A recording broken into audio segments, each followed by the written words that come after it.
السلام عليكم ورحمة الله وبركاته. ازيكم يا حبايب قلبي؟ عاملين ايه؟ يا رب تكونوا بخير. هنبدأ كده بالصلاة على سيدنا محمد عليه افضل الصلاة والسلام. هنعمل معاكم كده طاجن بصينية صينية بطاطس. بتجيب صينية بطاطس باللحمة المفرومة و... والجبنة الموتزاريلا. اي حشو عندك اعمليه حطيه. الصينيه ديت يا جماعه انا اول مره اعمل صينيه البطاطس باللحمه المفرومه، اول مره، ما جربتهاش بصراحه قبل كده، بس شفت الوصفه دي قبل كده على النت فعجبتني بصراحه، فقلت انا هعملها واجربها.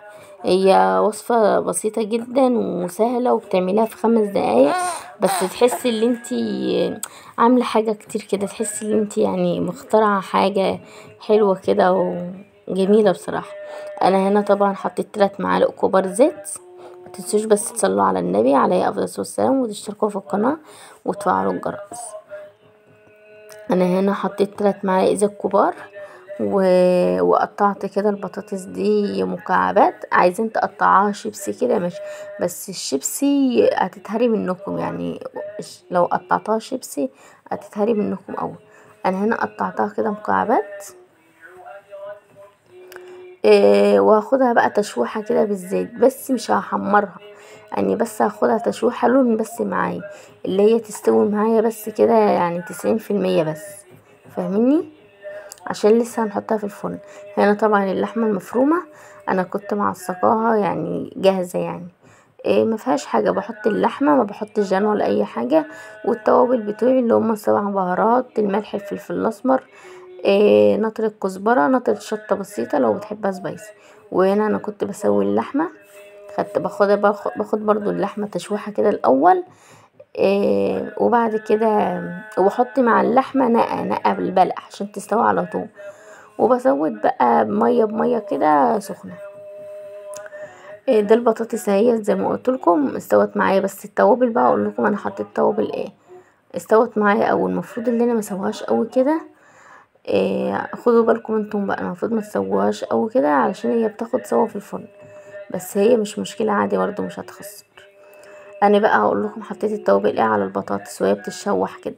حطيت معلقه صغيره بابريكا، معلقه صغيره كزبره، معلقه صغيره ملح، معلقه صغيره فلفل اسمر، معلقه صغيره زعتر،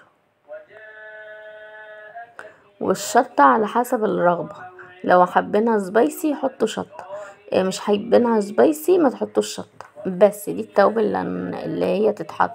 معلقه بابريكا عشان تدي لون حلو كده معايا، ملح، فلفل اسمر، زعتر، كزبره بس.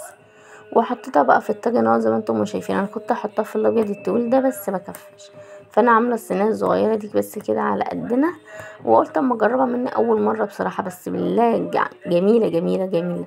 حطيت رق البطاطس، ما دهنتش الصينيه ولا حاجه، لا انا حطيت البطاطس مره واحده وسويتها بالمعلقه، وبعدين حطيت الرق اللحمه وسويتها بالمعلقه، وبعدين الجبنه الموتزاريلا زي ما انتم شايفينها كده.